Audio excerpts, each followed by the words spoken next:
નમસ્કાર વિદ્યાર્થી મિત્રો, આપનું સ્વાગત છે આપણી ચેનલમાં। આજે આપણા વિડીયોની અંદર બ્લૂમનું વર્ગીકરણ જોવાના છે। જે અહીંયાથી પ્રશ્ન ખાસ પૂછાતો હોય છે। ટાટ સેકન્ડરીની તૈયારી કરી રહ્યા હો તો આ વિડીયો તમારા માટે છે। તો આપણે અહીંયા આજે ક્રિકેટની મદદથી આપણે સરળ સ્વરૂપમાં તમે આ બ્લૂમનું વર્ગીકરણ કઈ રીતે યાદ રાખી શકો એટલા માટે આ પીપીટી બનાવેલી છે, બરાબર। આ ટાટ સેકન્ડરી ટેટ પરીક્ષાઓ જેવી છે, પરીક્ષાઓ માટે તમને આ વિડીયો ખૂબ જ ઇમ્પોર્ટન્ટ રહેવાનો છે। ચેનલમાં તમે નવા હો તો ચેનલને જરૂર સબસ્ક્રાઇબ કરી લેજો, વિડીયોને લાઇક, કમેન્ટ અને શેર જરૂર કરી દેજો। તો સૌથી પહેલાં વાત કરીએ તો બ્લૂમનું વર્ગીકરણ છે એ ટોટલ 6 સ્તરોમાં વહેંચાયેલું છે। તો એની અંદર વાત કરીએ તો બ્લૂમનું વર્ગીકરણ સરળથી કઠિન તરફ જવાનું એક મોડેલ કહી શકીએ છીએ, બરાબર। અહીંયાથી એક્ઝામમાં ઇમ્પોર્ટન્ટ, ખૂબ જ ઇમ્પોર્ટન્ટ કહી શકાય। તો એના 6 સ્તરો છે। તો 6 સ્તરો કયા છે? તો પહેલું સ્તર છે જ્ઞાન એટલે કે નોલેજ, બીજું છે કે સમજ એટલે કે કોમ્પ્રિહેન્શન, ત્રીજું છે એપ્લિકેશન, ચોથું છે વિશ્લેષણ, પછી સંશ્લેષણ એટલે કે સિન્થેસિસ અને મૂલ્યાંકન એટલે કે આ 6 પગથિયાં તમારે યાદ રાખવાનું છે, બરાબર। જ્યારે પગથિયાં તમે ચડો છો તો એ પ્રમાણે એ સ્વરૂપમાં તમારે આ 6 જે સ્તરો છે એ ખાસ યાદ હોવા જોઈએ, કેમ કે અહીંયાથી જ તમને પ્રશ્ન પૂછાશે, બરાબર। તો હવે આ 6 સ્તર છે, બરાબર, કઈ રીતે યાદ રાખીશું? તો અહીંયા 6 સ્તરમાં તમારે પહેલું આવે છે નોલેજ, બીજું આવે છે અન્ડરસ્ટેન્ડિંગ એટલે કે સમજ, ત્રીજું આવે છે કે એપ્લિકેશન એટલે કે પ્રયોગ કરવો, પછી એક એનાલિસિસ કરવામાં આવે છે કે વિશ્લેષણ કરો છો, એના પછી એનું મૂલ્યાંકન કરો છો, અને છેલ્લે કંઈક નવું ક્રિએશન, નવું સર્જન કરો છો, બરાબર। 6 લેવલ્સ તમે સ્ક્રીનશોટ પણ લઈ શકો છો। હવે કઈ રીતે યાદ રાખી શકીએ? તો પહેલું છે કે જ્ઞાન એટલે કે ફક્ત યાદ રાખવાની વાત કરેલી છે કે ધારો કે ઇન્ડિયા અને ઓસ્ટ્રેલિયા વચ્ચે મેચ થયેલી હતી, તેમાં ઇન્ડિયાએ 320 રને 4 વિકેટ ગુમાવી હતી અને અહીંયા ઓસ્ટ્રેલિયાએ 285 રન કર્યા હતા, 585 રનમાં ઓલ આઉટ થઈ ગયું હતું, બરાબર। તો અહીંયા એક શું છે? નોલેજ એટલે કે આ એક પ્રકારનું તમને નોલેજ મળી ગયું। ક્રિકેટ જુઓ છો તો કે તમને આ નોલેજ મળી ગયું, ભારતે આટલા કર્યા હતા અને ઓસ્ટ્રેલિયા આટલા, બરાબર। આ પહેલું વાત શું છે કે નોલેજ, બરાબર। પહેલું સ્તર આ યાદ રાખવાનું છે કે ફક્ત યાદ રાખવાનું, જ્ઞાન મેળવ્યું છે તમે, બરાબર। ત્યાર પછી બીજો જે ભાગ છે કે ક્રિકેટમાં LBWનો ફૂલ ફોર્મ શું છે કે લેગ બિફોર વિકેટ, બરાબર। તમે LBW તમે કહો છો તો એની અંદર LBW એટલે કયું?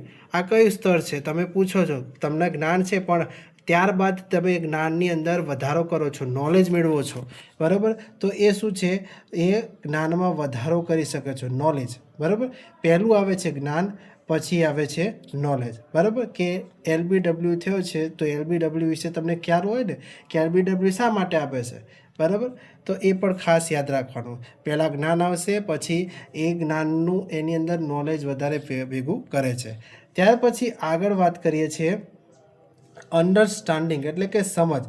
હવે ક્રિકેટ વિશે તમે સમજ મેળવે છે કે ધારો કે તમને LBWની વાત કરીએ તો હવે LBW કેવી રીતે થાય છે તે સમજવાની વાત કરેલી છે, અને રનઆઉટ કઈ રીતે થાય છે તો એ સમજવાની વાત કરેલી છે કે તમે શું છે રનઆઉટ કઈ રીતે થાય છે, દોડે છે જે ક્રિકેટરો જે દોડે છે, બરાબર, તો કોણ રનઆઉટ થાય છે અને કંઈક એના નિયમો પણ હોય છે, તો એના વિશે તમે શું કરો છો? અન્ડરસ્ટેન્ડિંગ, સમજ મેળવો છો, બરાબર।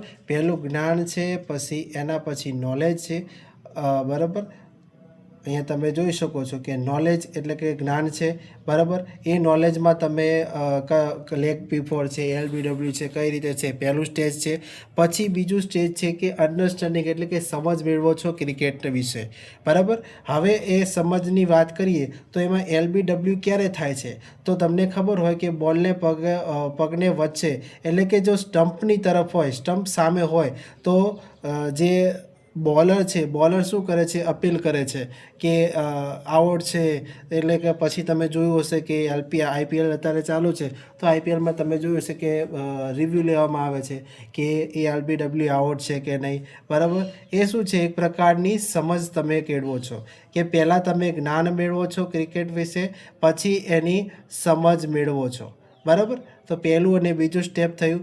ત્યાર પછી આવે છે કે પ્રયોગ. એપ્લિકેશન એટલે પ્રયોગ. હવે શીખેલું ઉપયોગ કરવું, કે દાખલા તરીકે હવે તમે જેટલી પણ તમે પ્રેક્ટિસ કરી છે, બરાબર, પ્રેક્ટિસ કર્યા પછી તમારે શું છે કે પરફોર્મ કરવાનો વારો આવે છે, બરાબર. તો તમે જ્યારે મેચમાં જાઓ છો, બરાબર, હકીકતમાં IPLમાં હોય કે જે ડોમેસ્ટિક ક્રિકેટ હોય, ગમે તે મેચ રમવા જાઓ છો, તો હવે મેચમાં તમે જેટલી પ્રેક્ટિસ કરી છે એ ખરેખર હવે મેદાનમાં ઉતરવાનો વારો છે. એટલે મેચમાં તમે શું કરો છો, શોટ રમો છો અલગ અલગ પ્રકારના. અને બોલરો શું કરે છે, બોલરો બેટ્સમેનને આઉટ કરવાની એક અલગ અલગ સ્ટ્રેટેજી અપનાવે છે, ઉપયોગ કરે છે. તો એ શું છે, પ્રયોગ કરે છે, બરાબર, અલગ અલગ જુદી જુદી રીતોનો. એટલે એ એપ્લિકેશન આવશે અહીંયા, બરાબર. પહેલું શું છે કે તમે જ્ઞાન મેળવ્યું છે ક્રિકેટ વિશે, પછી એના પછી એ ક્રિકેટ વિશે તમે સમજ મેળવો છો, અને તમારી જોડે સમજ આવી જાય પછી તમે શું કરો છો કે પ્રયોગ કરો છો. જેટલી પણ તમારી જોડે સમજ છે કે બોલરને હું યોર્કર નાખીશ તો આ રીતે આઉટ થશે. તમે જોયું હશે કે ઘણા જે બોલરો છે કે ધારો કે યુજવેન્દ્ર ચહલ છે, તો એ બોલિંગ નાખે ધારો કે બટલર સામે, તો બટલર સામે એ બટલર રમી શકતો નથી, બરાબર. તો એક પ્રકારનું એવું એની અંદર મગજમાં ફિટ હોય, બરાબર, પ્રેક્ટિસ કરી હોય કે બટલરને આ રીતનો હું બોલ નાખીશ તો એ આ રીતે આઉટ થઈ જશે. તો શું છે, એપ્લિકેશન બાદ એ જે મેદાનમાં જઈને શું કરે છે, એનું એપ્લિકેબલ કરે છે, એપ્લિકેશન કરે છે, પ્રયોગ કરે છે, બરાબર. ત્યાર પછી આપણે આગળ વાત કરીએ એની અંદર જ કે બેટ્સમેન મેચમાં કવર ડ્રાઈવ મારે છે, બરાબર, જેટલી પણ પ્રેક્ટિસ કરી હોય, બરાબર, પછી શું કરે છે, એ એપ્લિકેશન એટલે કે પ્રયોગ કરે છે, બરાબર. વિરાટ કોહલી પણ મારે છે કવર ડ્રાઈવ, રોહિત શર્મા પુલ શોટ સારો મારે છે, બરાબર. મહેન્દ્રસિંહ ધોની છે એ શું કરે છે, હેલિકોપ્ટર શોટ મારે છે. તો એ શું છે, બેટ્સમેન મેચની અંદર બરાબર જે શોટ મારે છે એની વાત કરેલી છે કે પ્રયોગ કરે છે, બરાબર. જેટલી પણ પ્રેક્ટિસ કરેલી છે અને હેલિકોપ્ટર શોટ હોય, કવર ડ્રાઈવ હોય, બરાબર, તો એ બધાની જેની પ્રેક્ટિસ કરી હોય તો એને શું કરે છે, મેદાનની અંદર પ્રયોગ કરે છે. ત્યાર પછી એનાલિસિસ કરે છે. એનાલિસિસ એટલે કે વિશ્લેષણ. હવે એવું હોય કે ઘણી પીચો સ્લો હોય તો એ પ્રમાણે શું કરે છે, સૌથી પહેલે ભાગોમાં તોડે છે કે આગળ જે ફિલ્ડ છે, બરાબર, 1 થી 5 ઓવરમાં તમે જોયું હોય છે કે ઘેરાવો હોય છે શરૂઆતમાં, બરાબર. તો તમે આરામથી એને જો ઘેરાવાને તોડી દો તો આરામથી તમને ચોગ્ગો અને છક્કો તમને મળતો હોય છે, બરાબર, 4 અને 6. તો હવે અહીંયા તમે વાત કરીએ છીએ કે ઓપોનન્ટની વીકનેસ શોધવાની વાત કરીએ છીએ કે અહીંયા જે ફિલ્ડ સેટ કરેલી છે તો ઓપોનન્ટ શું વિચારે છે, કયા પ્રકારની બોલિંગ કરશે સામેવાળા, બરાબર. સામેવાળા જે બોલર છે, સામેની ટીમ છે, એ કયા પ્રકારની બોલિંગ કરશે અને એની અંદર કયા કયા બોલરો સારા છે જે તમને થોડુંક નુકસાન પહોંચાડી શકે છે, બરાબર, તમારી વિકેટ લઈ શકે છે, અને તમારે કયા બોલરની સમક્ષ તમારે કયો જે શોટ છે રમવાનો છે, બરાબર. એ બધું શું છે, તમે એક પ્રકારનું એનાલિસિસ કરો છો મેદાન ઉપર, બરાબર. એટલે કે ફિલ્ડ સેટિંગ એનાલિસિસ કરવું, બરાબર, કે ફિલ્ડ સેટ કરી તમે જો બોલર કેપ્ટન હોય તો એ બેટ્સમેનને આઉટ કરવા માટે તમે અલગ અલગ પ્રકારની ફિલ્ડ સેટ કરો છો. તો તમે શું કરો છો, એક પ્રકારનું એનાલિસિસ કરો છો, બરાબર, કે પહેલાં તમારી જોડે જ્ઞાન આવી ગયું, સમજ આવી ગયું, પછી પ્રયોગ આવી ગયો, અને પછી તમે શું કરો છો, એક પ્રકારનું એનાલિસિસ કરો છો, વિશ્લેષણ કરો છો કે આને હવે કઈ રીતે આઉટ કરો આ બેટ્સમેનને, બરાબર. એક પ્રકારનું એનાલિસિસ કરો છો, બરાબર. નેક્સ્ટ આગળ જઈએ છીએ કે એમાં જ આગળ વાત કરીએ કે કેપ્ટન ફિલ્ડ સેટ કરે છે તો બેટ્સમેનને આઉટ કરવા માટે, એટલા માટે એ એક પ્રકારનું એનાલિસિસ વિશ્લેષણ કરતો જોવા મળે છે કે આને કઈ રીતે ફસાવવું, બરાબર, કે જેથી આઉટ થાય. કે યુજવેન્દ્ર ચહલ હોય તો એ ગુગલી નાખીને, બરાબર, બેટ્સમેનને આઉટ કરતો હોય છે. તો એ અલગ અલગ પ્રવૃત્તિઓ કરી શકે છે. નેક્સ્ટ પછી આગળ વાત કરીએ કે ઇવેલ્યુએશન એટલે કે મૂલ્યાંકન, એટલે કે હવે નિર્ણય લેવો કે નિર્ણય ક્યારે લે, બરાબર, કે એને ખબર હોય કે આ પીચ સ્લો છે તો એ પ્રમાણે શું કરે છે. તમે ઘણીવાર જોયું હશે કે જ્યારે ટોસ થતો હોય છે ત્યારે એમના જોડે કાગળ હોય છે, એની અંદર જો એમને પીચ પહેલાં જોઈ લીધી હોય તો એમને ખબર હોય કે આ પીચ કેવી છે, એ મુજબ એમને જે ટીમ સિલેક્ટ કરતા હોય છે, બરાબર. તો અહીંયા શું છે, ટોસ પછી બેટિંગ લેવી કે રીતે બોલિંગ રહેવી, બરાબર, કે પહેલાં અમુક વાર તમે જોયું હશે કે ઓસ પડવાની હોય છે, બરાબર, તો એની અંદર એમને ખબર હોય છે કે આપણે પહેલાં બેટિંગ લઈ લઈશું કે પાછી બેટિંગ લેશું તો શું ફેર પડશે, તો એ પણ અહીંયા ખૂબ જ અગત્યનું રહી જાય છે. એટલે કે મૂલ્યાંકન કરવું ખૂબ જ જરૂરી છે. મૂલ્યાંકન કર્યા વગર તમે એમને મેચ રમવા જતા રહો તો એ પણ અહીંયા ખોટું સાબિત થઈ જાય છે, કેમ કે તમે કોઈ પૂર્વ તૈયારી જ કરી નથી. પૂર્વ તૈયારી વગર તમે જ્યારે જાઓ ત્યારે તમે શું છે, ફેલ થઈ જાઓ છો, બરાબર.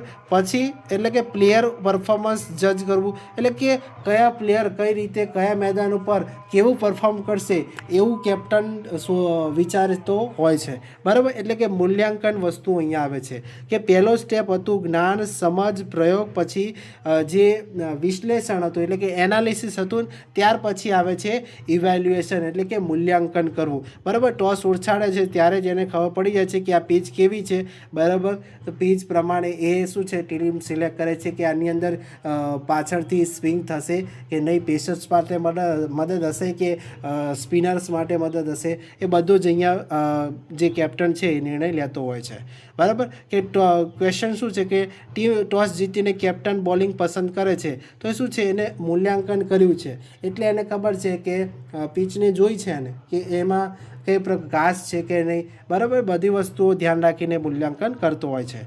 ત્યાર પછી આવે છે કે ક્રિએશન, કે નવું સર્જન કરવું, કે તમે ઘણીવાર જોયું હશે કે AB ડિવિલિયર્સ હોય, બરાબર, સૂર્યકુમાર યાદવ હોય, મહેન્દ્રસિંહ ધોની હોય, બરાબર, કે વિરાટ કોહલી હોય, કે એ શું છે એક નવા જે શોટ છે એ નવા શોટનું સર્જન કરે છે, બરાબર, કે અતરંગી શોટ રમતા હોય છે. તમે ઘણીવાર જોયો હશે કે આવો શોટ તો કદી કોઈએ રમ્યો જ નથી, બરાબર. તો એનું નામ શું આપવું, તો એ શું છે કે નવો ક્રિએશન કરવું, નવું સર્જન કરવું, બરાબર. તો આ જે સ્ટેપ છે સર્જન એટલે કે ક્રિએશનનું, કે એ શું છે સર્જન કરવાની વાત કરેલી છે કે ક્રિકેટર શું કરે છે કે નવા શોટનું સર્જન કરે છે, નવી સ્ટ્રેટેજી અપનાવે છે.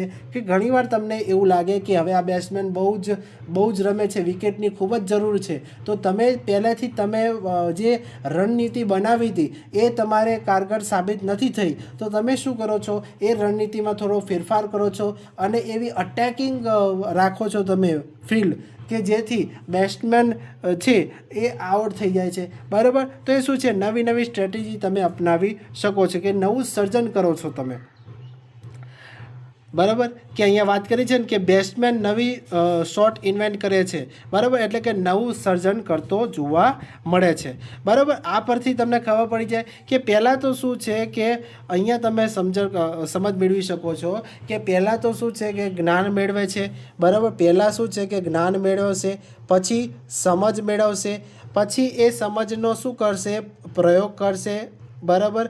ત્યાર પછી એ શું કરશે, મેદાન પર એનું એનાલિસિસ એટલે કે શું કરશે, વિશ્લેષણ કરતો જોવા મળશે.